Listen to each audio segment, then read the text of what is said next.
Hello, this is John from caveofprogramming.com, and in this tutorial we're going to look at inserting data into a database using JDBC. So I've modified the application that we saw in the last tutorial, and I've added a screen where you can create a new account. I've also added a method to the account object here that checks to see if an email that's passed to it is in the database, and that's basically the same code that we saw in the last tutorial for the login code with the password removed from it. I've added a stub of a method here called create, and I've made some modifications to my servlet here. So for one thing, I've changed it so that if you go to it directly and there's no action parameter, then it will forward index.jsp and show you the HTML from that. And index.jsp just has a couple of links on it to let you log in and create an account.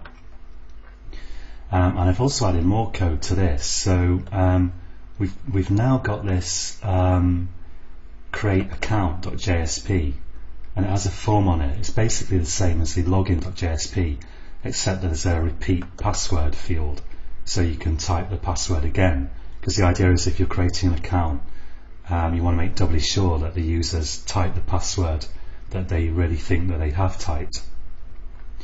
And we've got this create success.jsp, which is basically similar to login success.jsp, and in my controller now I've got some code that in post, if we post with the action create account, firstly it checks to see if the passwords, the two passwords that are typed there, match, and if they don't match, then you stay on the create account form.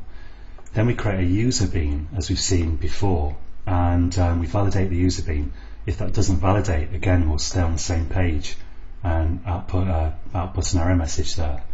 And if the account exists, which I'll check using the method I added to account, then we'll also stay on the page and output an error message. So we're checking to see if the email address is already in the database. And finally, if it passes all those checks, then we call account.create and we go to create success.jsp. And account.create is this stub method here that I'm going to implement in this tutorial. So let's just take a look at what we've already got for the moment. So if I run this controller here, so I run this and go to create a new account, if I don't type anything in, it's always important to check what will happen if there are no values there. You get invalid email address. And supposing I enter John at caveofprogramming.com and log in. So it's complaining about the password, and I'll say let's just say I'll just type a password of 8 characters, it doesn't matter what, but 1, 2, 3, 4, 5, 6, 7, 8. In fact, let me show you what happens if I type in non-matching passwords. I get this passwords do not match, so we'll just compare these two strings in the controller. And now let's type in matching passwords. So 1, 2, 3, 4, 5, 6, 7, 8. I'm just typing a string of H's actually. And we'll go to this field and 1, 2, 3, 4, 5, 6, 7, 8. Hit return there. And it says an account with this email address already exists. And that's because it's checking with that exists method that I added to account that I just showed you. And it's finding that John at caveofprogramming.com is already in there. But now let's add a method now that can create a new account. So I'll go to my controller here. In fact, I'll go to the account because I've already implemented the skeleton of this because we've covered all the necessary stuff before, and I don't want to bore you by showing you it all again. Now what we do here is pretty similar to the case for querying the database. So again, I need a prepared statement and I need some SQL. So let's actually let's just copy this stuff and from login, or from exists in this case, and I'm going to say here my SQL is going to be insert into, and my table is called users there. Insert into users. Whoops, let's get the mouse button in the right place. Insert into users, and I need to list the column names here that I'm going to insert into, and it's going to be email and password. Those are column names. I say values, and then again in brackets, and now I'm going to have two wildcards for the values of the email and the password, like this. So insert into users, email, password, values, email and password.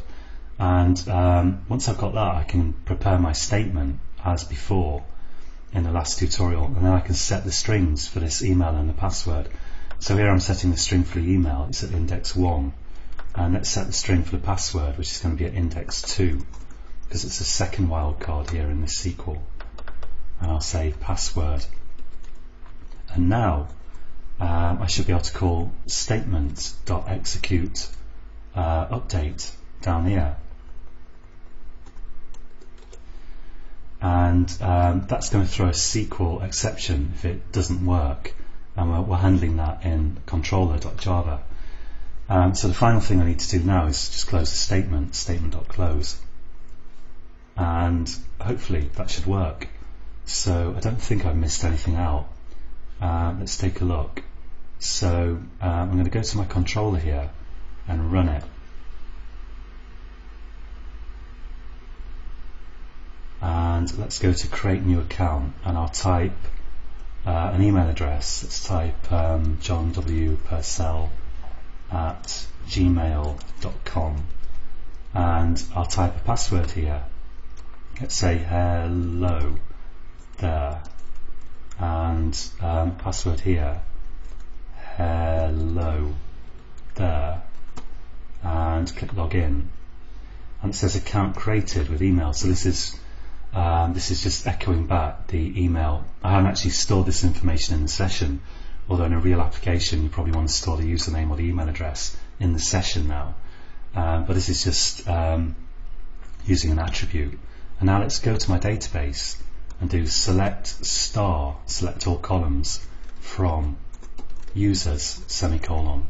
And if you're going to do much of MySQL stuff, it's really worth installing the MySQL Workbench, which is a free application, and it lets you design databases pretty much completely visually, which is fantastic. So let's hit return, and now we've got John W. Purcell in there and password hello there. Now that's basically it for this tutorial. We could at this point go on to doing stuff like querying tables of information, for example product information, or we could implement a shopping cart or something. But actually you could do that just using all the techniques I've already showed you. If you want to output a lot of information in the JSP, you could populate some kind of object with it in your servlet, and you could just use like the session object or something to get a reference to that object into the JSP. And then of course you could just use a loop, a Java loop with script tags to output the information.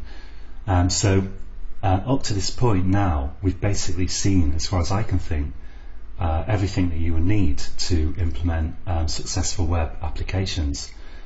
But what we're going to go on to look at next is we're going to start looking at some techniques that will help you create much more robust, more elegant, cleaner web applications, because embedding Java directly in a JSP is a bit messy and a bit unmaintainable, and it's important to know that technique, and certainly it helps you leverage all the Java you already know, but there are better ways now to do that, so it's not the best way.